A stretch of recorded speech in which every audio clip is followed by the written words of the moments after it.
Good morning, folks, from Jasper, Georgia here at Williford Custom Acoustic Guitar. Just doing some neck work. I have got several necks here. Camera there.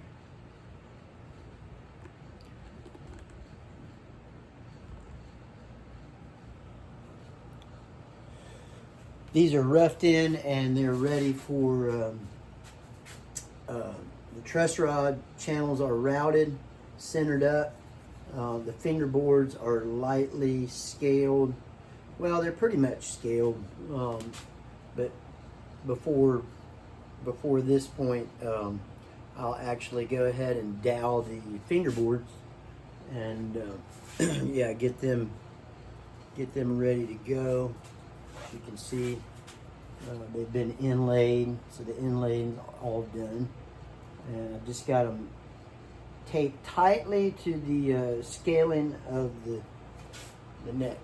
So, fingerboards are extremely important in the construction of the neck because the finished tapering of the fingerboard is going to be determined by string spacing and etc., the length of the scale and all that. So all four of these guitars are going to have the traditional Martin long scale, which is 25.3, whatever they call it, 25.4 rounded off. I don't know how that works, but they're all going to be long scaled. So where we're at now, dovetailing, I like to do the necks first. This was upon discovery of some of the last guitars that I built, and the reason is because I can take a very accurate measurement from the tenon of the dovetail, being from the fingerboard surface at the top of the neck, where the fingerboard will glue on, into the very sharp corner of the dovetail. I can take that measurement and I can set my body jig up to route the body of the guitar, and I can set it up that way and measure it that way, and that will give me a perfect dovetail joint. If I want to add a 32nd or a 64th to it, it'll make it that much tighter. And that can also be determined by the location of the tenon on the neck. Sometimes it gets a little off, a little turned. I try to spend as much time as I can right here to make sure that tenon is not like this, but it's perfectly squared up vertically and even, but sometimes it's just hard to do. So anyways, so with that, I've got my router set up for an initial cut. I've got the neck in the jig right here. I've got my angle set at about, I think it's about 89.5 degrees, that will match the 91 whatever degree on the body. The idea is to have a perfect straight line of 180 degrees on the finished product. So I'll make an initial cut. This won't be the final cut down to the cheek of the heel of the neck. Okay, so this is going to determine whether my angle pitch is right on the neck. So with that, I will be quiet and let you guys see chips fly, and then we'll check it out after this first cut.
Okay, let's check it out. Set our router right here. Set it over here. More space so it doesn't fall on the floor.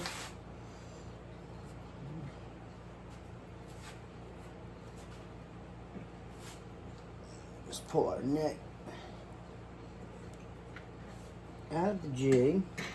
A couple things I'm going to do right here is I have my lines drawn out on the side of the neck. Now I don't know if the router bit got into the lines. I tried to get it close, but not right on it, so we'll see. If it did take the first line out, it'll be okay.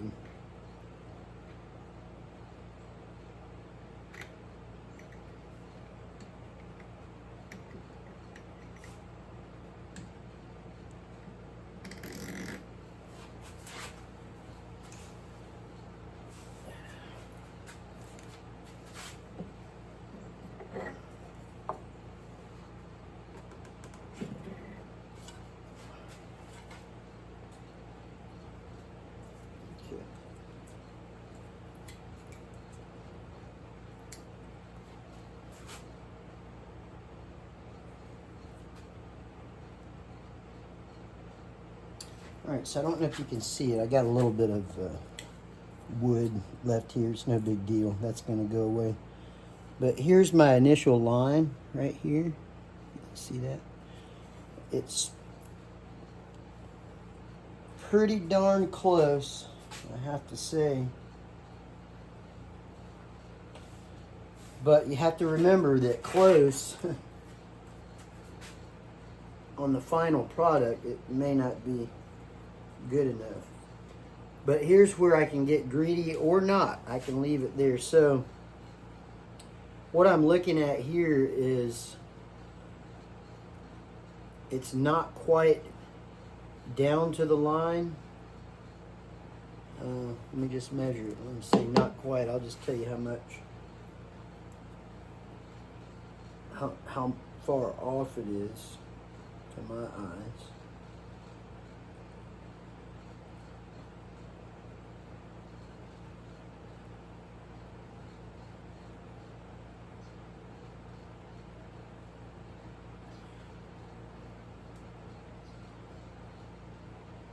So I'm about 264s.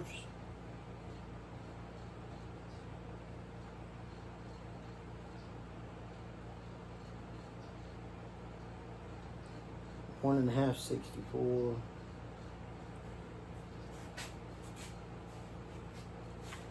Where's my eyeballs here? It's so small I can't hardly see it with my eyes. Turn that around so I get optimal light.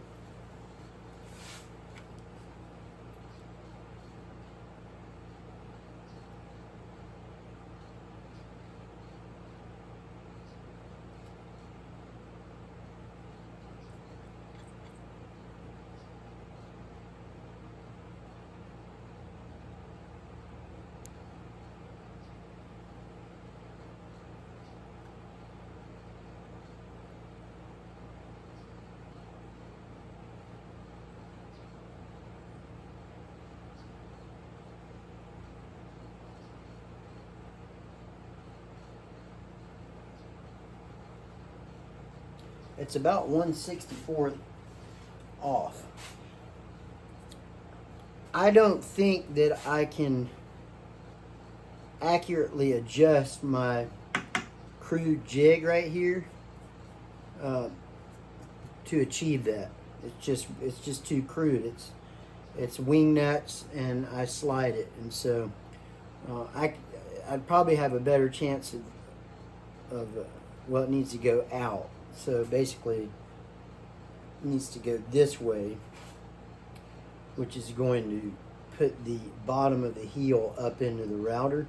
So, you know, I'm happy with that. I can work with 1/64 because you have to remember, way down the line after this neck is carved, after I've achieved my final cheek on the heel to the body, this is where the work starts. So, you know, 1/64, I'm totally happy. Let's just measure it with this. Let's just see how accurately that was or not.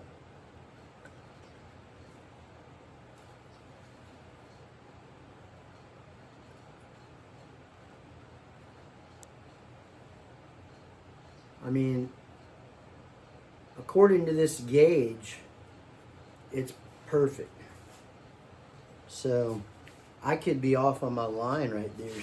So the gauge is right. The gauge is taken off of the body. So yeah. So I'm good with that. So what we're going to do here, and I'll go ahead and stop the video so it doesn't get too long, is I'm going to continue routing all the way down to my 14th fret right here. And I'm going to stop.